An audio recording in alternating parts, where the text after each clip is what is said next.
Patch testing is a great tool and really can improve the patient's quality of life. The referral is really important.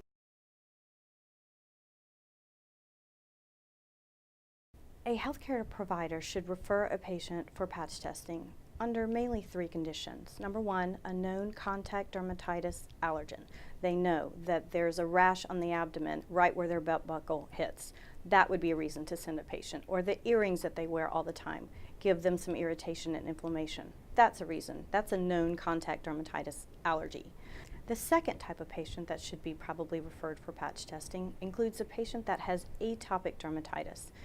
That involves someone that typically has asthma, has rhinitis or hay fever, as well as skin eczema. The third type of patient that should be referred to us for patch testing would be somebody that has a recurrent rash that just never seems to improve.